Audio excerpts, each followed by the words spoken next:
पहले तो भगवान ने ध्रुव के अंतर आत्मा में, हृदय में प्रवेश किया। ध्रुव भगवान को अपने मन में, अपने हृदय में दर्शन कर रहे हैं और प्रत्यक्ष रूप से भगवान बाहर खड़े हैं।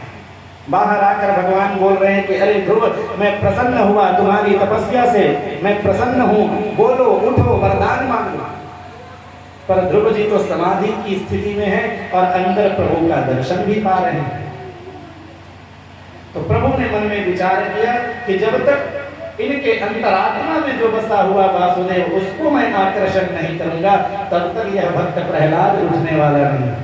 भगवान ने उस आत्मा में जो प्रविष्ट हुआ अपना नारायण स्वरूप है, उसका तिरोधान किया।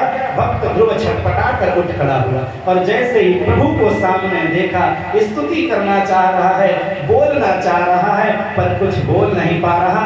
भक्त ध्रुव के नेत्रों से केवल अश्रुपात हो रहे हैं। आज भक्त ध्रुव की तपस्या सिद्ध हो गई। प्रेम से बोलिए बागे बिहारी राम।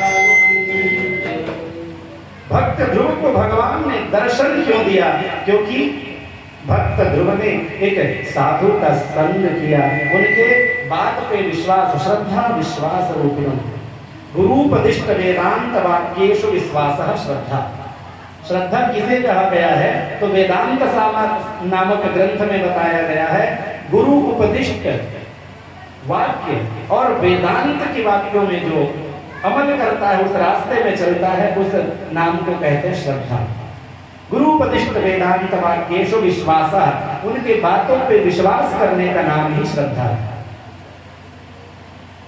संत जन कहते हैं, है सत्य जहां भगवान वही, है प्रेम जहां भगवान वही, हो जाता दया पात्र जब जन, मिलते हैं दया निधान वही।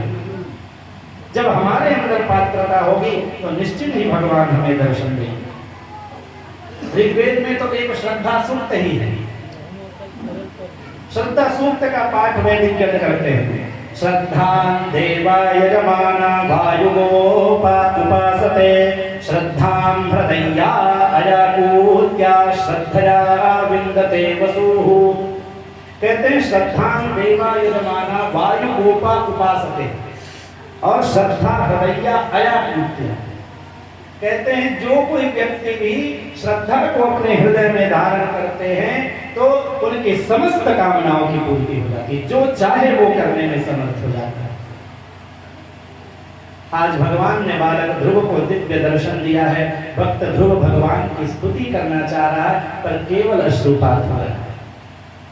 छोटा सा बालक, कुछ पढ़ा लिखा नहीं, क्या स्तुति करता है? भगवान श्री नारायण समझ गए। स्पर्श बालम कृपया कपोले।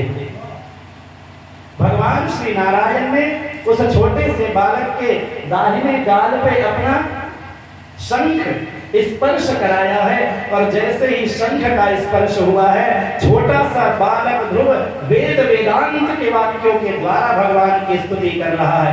योऽन्तः प्रविश्य मम वाचमिमां प्रसुप्तां संजीवयत्यखिलशक्तिधरस्तधाम्ना अन्यांश्च हस्तचरण श्रवणत्वगादि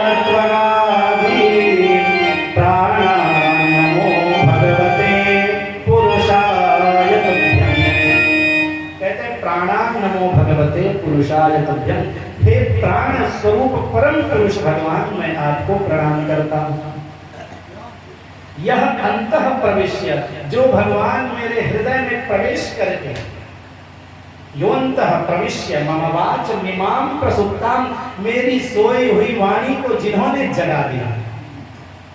रामचरितमानस में आराधना करते हुए कहते हैं ना, मूकं करोति वाचालं पंगुं लंघयते गिरिं, मूक होई वाचाल। तो वाचा अलंकरोति इति वाचालः। मैं हर बार ये बात निवेदन करता हूँ। वैसे तो वाचाल शब्द का साधारण शाब्दिक अर्थ करेंगे तो अधिक बोलने वाले, व्यर्थ की बातें करने वाले, पर प्रभु की जो बातें करता है वो व्यर्थ की बातें नहीं होती है, उसकी वाणी भी सुशोभित होती है, अलंकृत होती है। तो आपने मेरी सोई हुई वाणी को जगाया है प्रभु, और आप इस जीवात्मा के शरीर में कैसे हैं? तो प्राण के समान हैं। प्राणान नमो भगवते पुरुषाय तुभ्यम। आपके शरीर में एक नेत्र ना हो चल जाएगा, एक हाथ ना हो चल जाएगा, कान सुनाई नहीं देता तो भी चल जाएगा, लेकिन विचार करिए यदि शरीर से प्राण ही निकल गया तो फिर वह शरीर शरीर नहीं रहता। जिस शरीर से हमें प्रेम है वही शरीर को जला दिया जाता है, बहा दिया जाता है। तो प्राणान नमो भगवते पुरुषाय तुभ्यम, मैं प्राण स्वरूप परमात्मा का आराधन कर रहा हूं। अब भगवान श्री नारायण ध्रुव को दर्शन दिए, वरदान मांगने को कहा, और यहाँ पे तो श्रीमद् भागवत के अनुसार तो भगवान स्वयं अपने से वरदान दे रहे हैं और कह रहे हैं कि अब आपके पिता राज्य का त्याग करके चले जाएंगे, आप सुख पूर्वक 36,000 वर्ष तक यह राज्य आप भोगोगे। और अंत में बड़े बड़े ऋषि मुनि, बड़े बड़े ज्ञानियों को जो स्थान प्राप्त नहीं है, वो स्थान आपके लिए मैंने नियुक्त किया है, जिसका नाम ध्रुवलोक है। मैं तुम्हारे लिए एक अलग से लोक स्थापना कर दूंगा जो सप्तर्षि मंडल से भी ऊपर व्याप्त है। ऐसा आशीर्वाद प्रदान करते हुए भगवान श्री नारायण वहां से अंतर्धान हुए।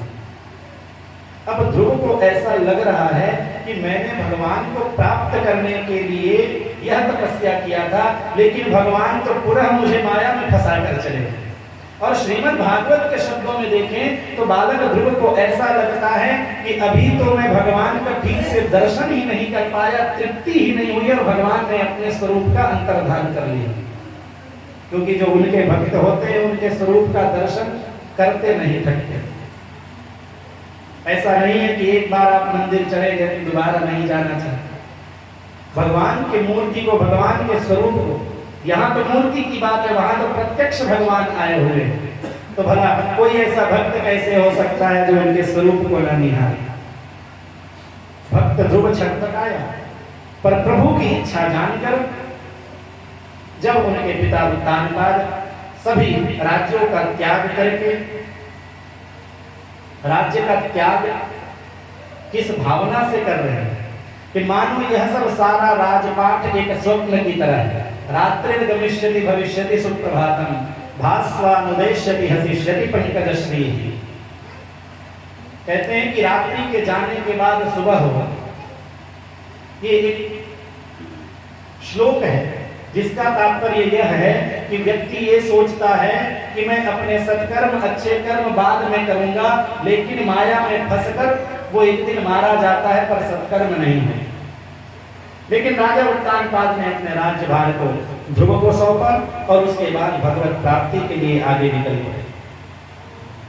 ध्रुव ने आगे चलकर शिशुमाल नामक प्रजापति, उनकी पुत्री जिसका नाम भ्रमी है, उनके साथ विवाह किया, जिनके कल्प और वत्सल नामक 2 पुत्र हुए। उसके बाद उनकी दूसरी पत्नी जो वायु की पुत्री है, जिसका नाम इला है, उनसे उत्कल और एक कन्या पैदा है। जब बालक ध्रुव का राज्याभिषेक हुआ, उसके बाद अपने प्रजाजनों का पिता के समान बालक ध्रुव पालन करते हैं। एक बार उत्तम शिकार करने के लिए गया, यक्षों के हाथों मारा गया। मैंने पहले निवेदन किया था कि सुनीति और सुरुचि के मार्ग में चलेंगे तो उत्तम की प्राप्ति हो सकती है, उत्तम सुख मिल सकता है, लेकिन वह निश्चित नहीं रहेगा, ध्रुव नहीं रहेगा। उत्तम यक्षों के हाथों मारा गया। अब जब यह बात बालक ध्रुव को पता चला, अब वो बालक नहीं, अब तो वो राजा हो चुके हैं। जब ध्रुव को यह बात पता चला तो यक्षों के संहार करने के लिए निकल पड़े और हजारों अनगिनतों सैनिकों, यक्षों के सैनिकों को मारना प्रारंभ कर दिया। मनु महाराज वहां पर आकर समझा रहे, जो उनके दादा है।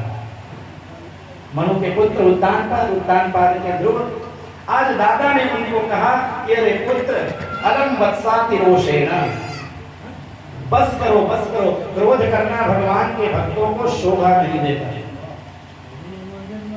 और यदि तुम ये समझते हो कि तुम्हारे भाई उत्तम को इन यक्षों ने मारा है, तो ऐसी कोई बात नहीं है। स्वकृतर जायते जनितुः स्वकृतैरेव वर्धते। अपने ही कर्म से हमारी उत्पत्ति होती है, उन्हीं से बढ़ते हैं। और सुख दुखे तथा मृत्यु स्वकृतैरेव विन्दति, हम अपने कर्म के अनुसार ही फल भोग करते हैं और अंत में काल के गाल में समाहित हो जाते हैं।